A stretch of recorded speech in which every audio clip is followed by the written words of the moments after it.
Praise the Lord கர்த்தருடைய விசேஷித்த நாமத்திற்கு ஸ்தோத்திரம் உண்டாவதாக.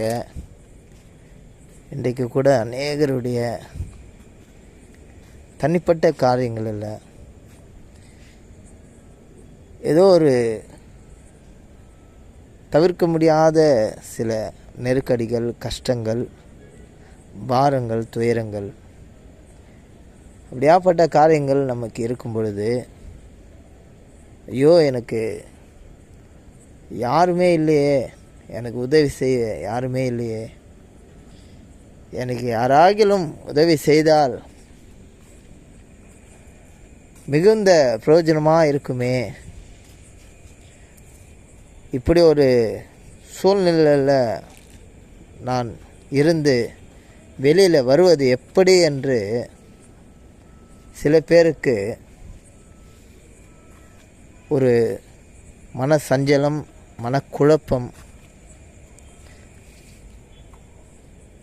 ஒரு ஆறுதலற்ற சூழ்நிலை, சமாதானமற்ற சூழ்நிலை. கர்த்தருக்கு பிரியமானவர்களே, தேவனை அறிந்த, தேவனை ஏற்றுக்கொண்ட ஜனங்களுக்கு தேவனுடைய வார்த்தை இப்படியாக சொல்லுகிறது. சங்கீதம் 91:1 உன்னதமானவரின் மறைவில் இருக்கிறவன் சர்வ வல்லவருடைய நிழலில் தங்குவான். தேவனுடைய ரட்சிப்பை அறிந்த பிள்ளைகளுக்கு கர்த்தருடைய வாக்குத்தத்தம், கர்த்தருடைய வார்த்தை ஒவ்வொரு நாளும் ஒவ்வொரு குடும்பங்களையும் அவர் தேற்றி மறைத்து பாதுகாத்து வருகிறார்.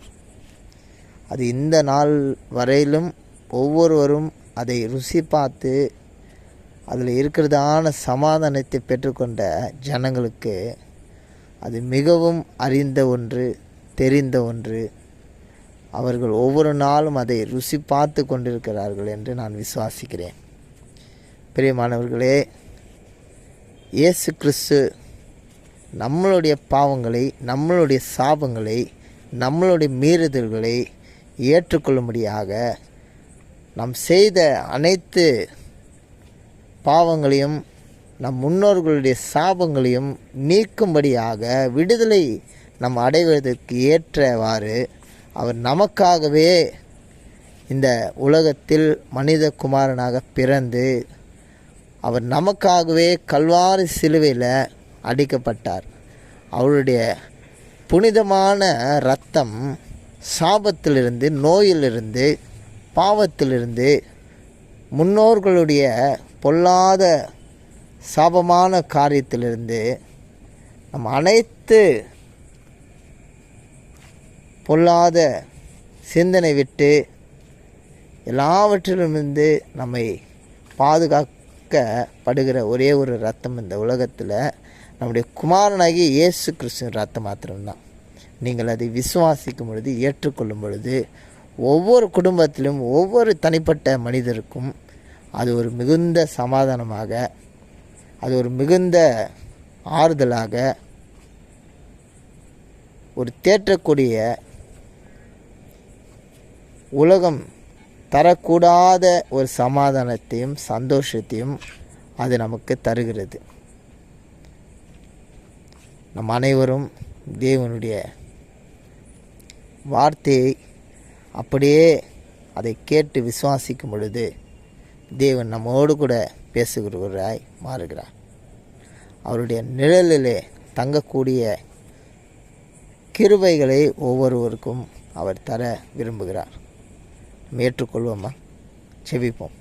மகா இரக்கமும் கிருபையும் நிறைந்த தேவாதி தேவனே, எங்களுக்காக நீர் ஆண்டவரே இந்த உலகத்தில் வந்தீர். ஆண்டவரே, இந்த நாளிலும் ஆண்டவரே உம்மை நாங்கள் ஆண்டவரே சொந்த இரட்சகராக எங்களுடைய இருதயத்தில் ஏற்றுக்கொள்கிறோம். தகப்பனே, எங்களுக்கும் சாபம் நீங்கும்படியாக, பாவம் நீங்கும்படியாக, எங்களுக்கு ஒரு விசேஷித்த ரட்சிப்பை எங்களுடைய இருதயத்தில் கிரியை செய்யும்படியாக கர்த்தர் இந்த நாளிலே எங்களை ஆசீர்வதியும். இயேசு கிறிஸ்துவின் நாமத்தில் நாங்கள் செபிக்கிறோம் பிதாவே, ஆமென். நன்றி.